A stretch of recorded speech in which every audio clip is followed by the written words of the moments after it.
The Bad Boys are back with the fourth film in the franchise, so let's talk about it. Hi, my name is Sean, and I love to talk about movies and TV way too much. With that in mind, go ahead and join me down below in the comments section. Let me know, what did you think about Bad Boys Ride or Die? What's your experience with the franchise?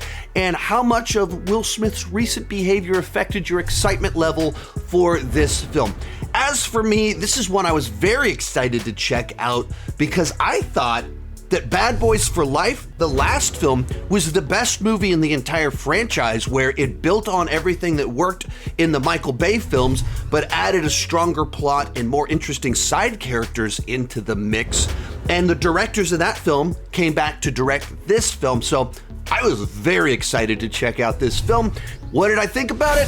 Let's get started with the good, and I'll cut right to the chase. I thought this was a solid follow-up to Bad Boys for Life. Now, I mentioned just a second ago that I felt like that movie built on the foundation that the Michael Bay films laid, where the Michael Bay films established our two lead characters, Martin Lawrence, Will Smith, have great chemistry with one another. They're a lot of fun to watch on the screen. The general tone of the franchise, the bombastic action, all of that was established in the first two films. But I would argue the first two films, the plots are totally forgettable. Where, like, it's just, we're taking down the drug dealers. There's just not much that pops or stands out, and didn't feel like most of the side characters were particularly memorable. Those films stand out because of the two leads and the Michael Bay action. And I felt with Bad Boys for Life and now Bad Boys Ride or Die, the plots have been much more memorable. There's something that takes place that actually stands out, that poses a large-scale threat, but also is personal in nature to our lead characters. So in the last film, there was someone assassinating people close to our bad boys, and in this film, they're going full The Fugitive, they're on the run, they're being framed, and so they're trying to clear their names as well as the name of their former captain. And like having a plot where you feel invested in the story, where it feels like it matters to our characters and isn't just, yeah, we're taking in drug dealers, helps me to get much more invested in everything that's taking place. I care more about the action. I care more about the danger that characters are in because I am actually invested in the story.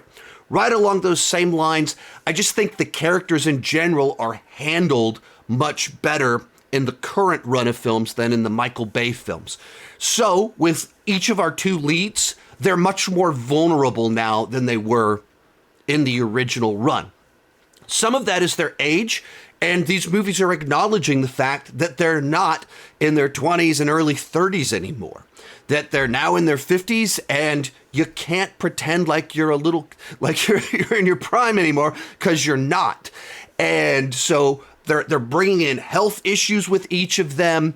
They're having them behave more like older men that are more cautious. They realize they're not invulnerable anymore. And in particular with Mike, who, was just action hero guy originally, now he's someone with things to lose. And you see that he's afraid, because it's not just about him anymore. There's so much more on the line. And so he feels more like a real person without compromising everything that you like about Mike Lowry and Marcus. Like, you still get the big personality, the action, the humor, all of that, but just a little bit more vulnerability to bring them back into real life. Beyond that, I think a lot of the side characters that have been in this run of films just pop more. The whole squad that they joined up with, it's a fun set of side characters that help enhance things without it ever feeling like they're replacing our two leads. They're just a fun part of the team that have memorable personalities in themselves. They complement the film, the story, our characters a great deal. Don't want to say too much on this one, but there's a sequence in the middle of this movie that's going to be everybody's favorite sequence, where the most unlikely of side characters steals the whole movie. In my theater, press screening. After this sequence in the middle of the movie, audience broke into applause. Like, everyone was cheering in the middle of this movie for a sequence involving this side character. When you watch the movie, you will know exactly what I'm talking about. And then again, it kind of pays off at the very end of the film. Once again, the audience applauded. 2 times they applauded was for a side character, the least likely of side characters to get applause, and people went nuts for it. Because the movie puts our 2 leads front and center, lets them have a ton of fun, but it also gives everyone else their own little moments in the spotlight, and they give, like, the best moment to random side character in the film, which I absolutely loved. Then when it comes to the action, now, these movies can't top Michael Bay in his prime getting to do car chases where cars are getting thrown on a bridge. Like, it doesn't have the budget to be as bombastic as a Michael Bay Bad Boys film. But what it does to replace that is it takes the sequences that they are doing and shoots them with a bunch of very creative, interesting ways. There's all these sequences and warehouses and things like that where, like, drones are just flying throughout the entire deal. So you have these long takes of action sequences that make them feel big and real, like you're in an actual space. As all of this is taking place, there's all sorts of stuff where they're, like, using wide-angle lenses in tight spaces so that it looks, like, big but still confined. There's just a lot of creativity in how the action was shot to make it more visceral, to make it feel more dynamic, and just bring all of it to life without necessarily being able to do as big and outlandish of things that Michael Bay did in the second film. For me, I feel that this franchise is, like, riding on top right now. It's in a great place. I went in with high expectations, and those expectations were met. There's a few other things to talk about here, so let's move on to the bad. First thing that comes to mind here, at the beginning of the movie, they reveal some things about Mike Lowry and his current phase of life. And it was something I didn't know kind of going into the movie, so I don't want to say specifically what it is. It feels like something that came from an earlier draft that they had different plans for. And by the time we got to the finished film, it feels almost like this kind of weird afterthought where they do something that is really big in his life and it has such little actual consequence on the film itself. It's not actually particularly important to the film. And so it just was a very underdeveloped plot point, kind of this change in Mike's life that has no significance here. To a point that I just mentioned in the positive, where there's a bunch of really, really, really cool stuff with drones and shooting the action, there's a few things that they do that got a little bit too stylized.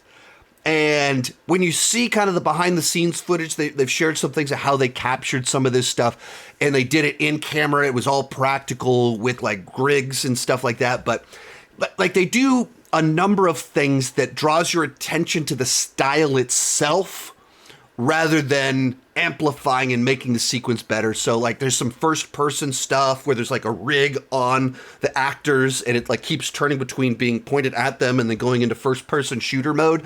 And I just don't, like, some of it was a little bit too far. Some of it's distracting. A lot of it's really cool, but there's a few things I was like, that was probably a little bit too much. Like, and there's parts where they, like, throw a gun to the other person and they, like, have a camera, like, on the front of the gun that spins with it.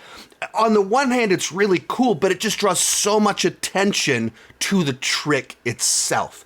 Right along these same lines, the movie does some stuff where it's toying around with some of the health things going on with one of the characters. And it goes off in this direction of visualizing things that just feels totally out of place in the franchise. We've never done anything like this before. And so as soon as you start playing around with these types of sequences, it just stands out. And some people might really appreciate the fact that they're doing something creative and different to visualize this stuff.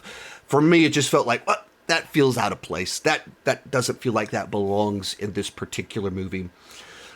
Marcus is a little bit too goofy in the film, where tied to the vulnerability stuff, the stuff that happens with him in the movie. He has this different outlook on life. Martin Lawrence, always been on the goofy side, and this just kind of like keeps pushing it further and further. And I don't think this movie benefited by going that goofy with the character.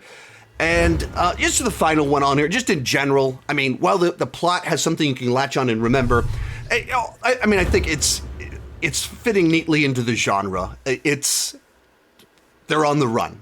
We've seen this movie before, so you remember it as the one where they're on the run, but it's not like it's cutting new ground and breaking anything like that. It's just a really solid, enjoyable Bad Boys film. Be sure to come back this weekend. I will be ranking all of the Bad Boys films, just rewatched all of them. That was a lot of fun, so that should drop Saturday or Sunday this weekend. I went into this movie with high hopes, and the movie delivered what I wanted. It was fun, it was funny, it had a story where the stakes were big as well as personal. There's emotion, a bunch of very creative ways to visualize the action sequences, and a standout sequence that was awesome for one of the side characters. A few excesses here and there that could have been pulled back would have helped a little bit, but otherwise, this is what I want from a Bad Boys movie. Overall, I'm going to give it a B+ on the entertainment scale, an 8 out of 10. And if you're a Bad Boys fan, see this one in the theater. I think you will have a good time. You won't be disappointed. This franchise is on a roll right now. Be sure to come back this weekend. I'll be sharing my thoughts on all 4 movies in the Bad Boys franchise. Thank you so much for watching, and keep talking movies and TV too much. Bye-bye.